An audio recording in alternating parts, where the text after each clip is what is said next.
Hi there, this video is going to be one of my more techie videos insofar as I'm going to be talking about a particular ingredient, a decorating element, edible papers that go on cookies. I won't be doing a cookie project from start to finish or creating a recipe. I'll mostly be talking about composition of these things and how different variations of them differ from one another in their use on cookies. So if you're not a techie sort, bear with me, but I think you're going to get a lot of information out of this video. When people talk about edible papers, when the word comes up in cookie dialogue, typically eyes sort of glaze over because sometimes they're called wafer paper, sometimes they're called frosting sheets, sometimes they're called edible images. There are a whole host of names that accompany them. So I'm going to try at the start of this video to kind of demystify those differences in terms of composition first, and then we'll talk about how they vary in terms of their application on cookies. I've got examples of many different edible papers here. I've got wafer paper, which are these first two sheets, which come pre-printed. These are just some examples from fancyflowers.com. They also come plain. I've got a type of frosting sheet, pre-printed. This particular paper is on a backing sheet. Wafer papers don't come on a backing sheet, but frosting sheets do. And here's a type of frosting sheet that's unprinted, also on a backing paper, and I'm going to talk a little bit about the differences. Wafer paper, composition-wise, is basically potato starch, water, and a little bit of oil dehydrated into these thin sheets. It's brittle, it tears, and it's relatively sheer. I don't know if we can get light behind that and see. I've got a dark cookie here, a blue cookie. If I put it on the blue cookie, you can see through to that blue color very clearly. So that's what wafer paper is. How does that differ from frosting sheets? Well, it gets a little bit more complicated because frosting sheets come in at least a couple of varieties. This particular one that I've got pre-printed here is a designer prints image. And it too is relatively sheer, but not nearly as sheer as those wafer papers. So if I put it down on this blue cookie, you can't see much through it, which is great. If you're putting it down on a dark cookie and you don't want to see the background color, then that's handy. This particular wafer paper, the starch in it is tapioca starch, as opposed to the potato starch. Frosting sheets, by contrast to wafer papers, always have the addition of other elements, namely corn syrup, derivative, sugar, so they are inherently sweet, whereas wafer paper is like eating potato starch or rice paper. It's tasteless. If you've ever had rice paper, like a communion wafer, it's pretty darn tasteless. This will have some sweetness to it. At the end of the day, that difference doesn't matter much flavor-wise because all of these papers get applied to icing or with corn syrup to a cookie, so they all end up being somewhat sweet. As for that second variety of frosting sheet, I've got it here in unprinted version, and this one, the starch in it is actually cornstarch. It too has sugar in it like the other frosting sheet, but it is the most opaque and heavy of the three papers. And this might be best seen in a side view. They're all very, very thin, so they don't add a lot of interference to the cookie texture, but this is the heaviest of the three. That said, if I'm applying frosting sheets or wafer papers to cookies, because there is some body and weight to the paper, I prefer to use, if I'm going to be covering a lot of a cookie, I prefer to use, for the most part, a wafer paper because it dissolves much more rapidly on the tongue, it's sheerer, you're not going to have as much textural interference. There are circumstances, however, where I do use frosting sheets, and that's in cases like this little basket here that I made. I'll slide it over. In my previous video, here I wrapped the side of the basket with a frosting sheet. The reason I did that was because I needed to apply it vertically, and frosting sheets will stick to naked cookies, whereas wafer paper will not. It's hard to ice a cookie vertically, so that said, the frosting sheets were more of a necessity here as opposed to wafer paper. Plus, I was using gingerbread, so if I were to apply wafer paper directly to the gingerbread, I'd see a lot of that brown color coming through the paper, whereas here I don't. So that's a little bit about the differences in composition between the papers and how that looks in terms of their translucency. I did then want to demonstrate some of the things that I just verbalized. I said, if you remember, that wafer paper doesn't stick so well to a naked cookie, whereas frosting sheets do. So I just want to show you that. You can cut out these papers any which way. You can cut them with scissors. Oftentimes, and I have a whole video on the use of wafer paper, so check that out in my video series. But oftentimes I like to cut them, and we're just going to cut them with these craft punches because it cuts out perfect shapes without having to freehand cut. And I usually cut them upside down. Let me move these cookies out of the way, because then I can see how the pattern is positioned within the stamp. I was having a hard time pushing that from a distance, so I needed to move it closer. So here's a perfect circle cut out of a wafer paper. And I'm going to do the same with this frosting sheet just to demonstrate how they each stick to these naked cookies. Push this a little bit harder. In fact, I'm going to push this right side up. The reason I have to push this harder is because the backing paper is still on it, and it's much easier to cut cleanly with the backing paper on it and to remove the backing paper later. Okay. So I've got two pieces cut out. Normally, the way I like to apply this is with a thin smear of corn syrup to the back of the paper. You don't want to get either paper very, very wet.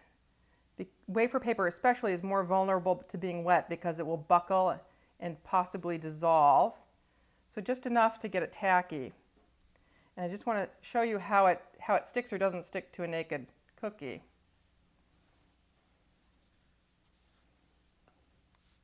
It's wanting to continue, it's really wanting to lift on the edges. So we'll apply a little more corn syrup and see if that does the job.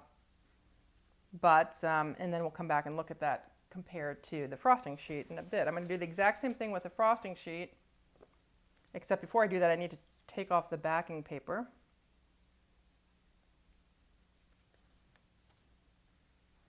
Make sure I'm putting this in a clean area of my work surface, or better yet, line your work surface with parchment paper, because when you're working with corn syrup, you can quickly get your surface all yicked up, and then it gets on top of the paper, which isn't a good thing. So I've got a little bit on the back of that, and I'm going to lay this on the naked cookie.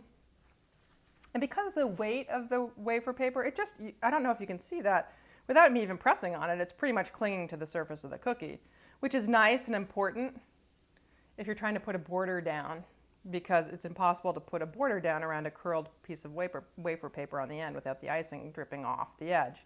And push and push as I might, as I am doing here, it still wants to lift on the edges. So as a general rule, to summarize, wafer paper does not stick so well to a naked cookie. I don't often do it, whereas frosting sheets will, which is why they're a great application on those gingerbread baskets that I just talked about. So how about just laying them directly onto wet icing? Some people do that. I'm going to show you what happens with both types of paper in that circumstance. Just going to move this paper aside, but before I do, one note on how you store these papers and how they come. The wafer papers, as I said, are dry and brittle to start. So even if they're left out at room temp for some period of time, they're not going to dry out much more than they already are. So they typically come in plastic containers like that, whereas the edible images are flexible and pliable and therefore better for bending around things like my baskets, you'll see. But however, if you leave them out at room temp, particularly on a cool, dry day, they will become brittle and crack. So for storage purposes, when not in use, you want to put them back in the container, the bag that they came in, which are resealable. Make sure they're tightly sealed up, because any amount of air getting in there will cause them to be brittle and render them pretty much useless in a short period of time. So I'm going to move that aside, having talked about packaging, and then just demonstrate how this stuff sticks to wet icing or doesn't. I'm going to top coat very quickly 2 cookies. I've got a whole video on top coating, not surprisingly, but I'm just going to lay it down pretty fast and just show you the results of this. I know some decorators that do this, that literally sit the papers on the wet icing. For me, I find it much more difficult to control the end look of the cookie because A, if I put the paper down, whether it sticks or not into the icing, if I misplace it, getting it up and out of that wet icing and replacing it, pretty darn hard to do. So this is not what I typically do, but I just do want to show it again for the purposes of this scientific analysis that we're doing it. Here's my wafer paper. Again, thin shear. If I try to stick it on this wet icing, it will stick, but keeping those edges down is going to be mighty hard. I'm pressing it without messing up the icing. See how it's curling on me? Frosting sheets, I got to remove the backing paper first, of course. So let me do that. They will do better on wet icing. They won't curl to this extent.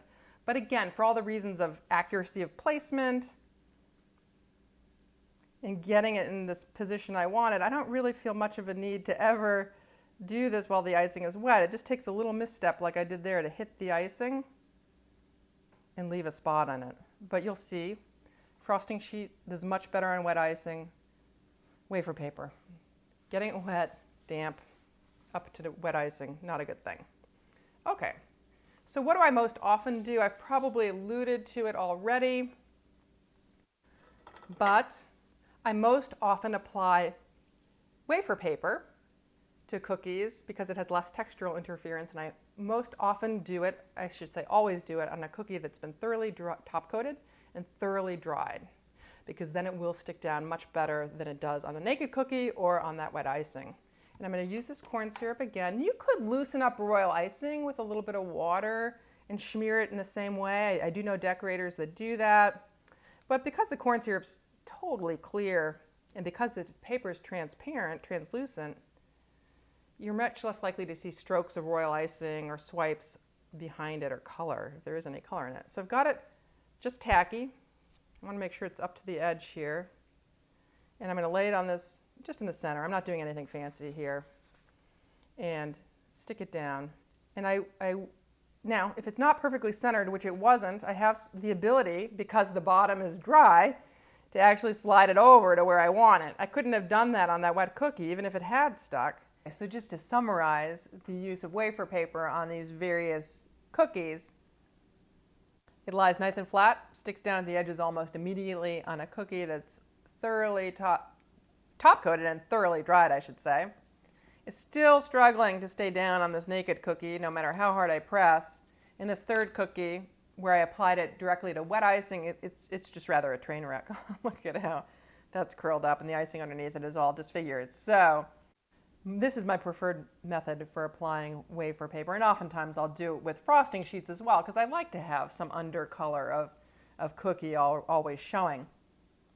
One other nuance between these two types of paper, frosting sheets and wafer paper, is that because frosting sheets have a lot of body to them and stick down to cookies, whether naked or iced, they really don't lift when I ice on top of them. So almost immediately, I would say immediately after applying a frosting sheet to a cookie, I can come in and apply icing on top without the paper lifting.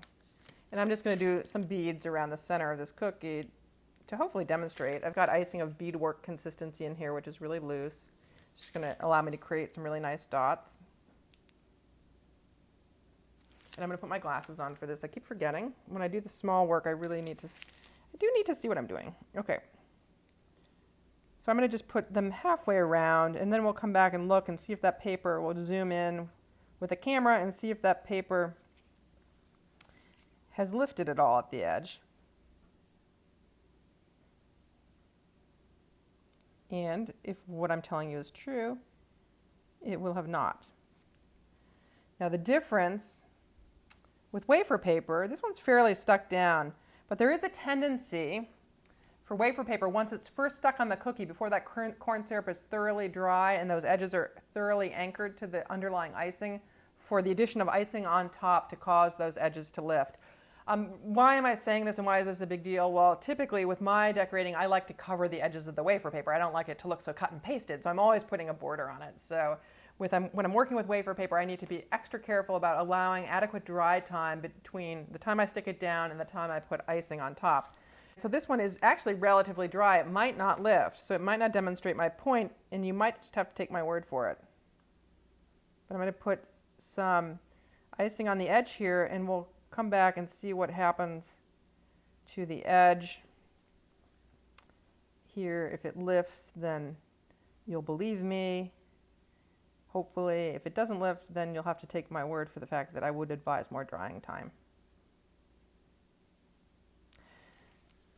So let me set that aside. Back to the piece with the frosting sheet on it. There's absolutely no lifting of the paper whatsoever.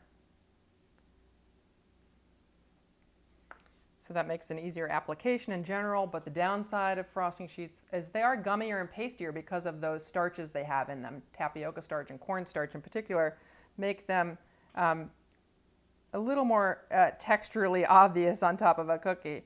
I'm not having too much trouble, honestly, with this particular wafer paper that's down, and it may be because I just allowed enough dry time on it, or I just got lucky this time.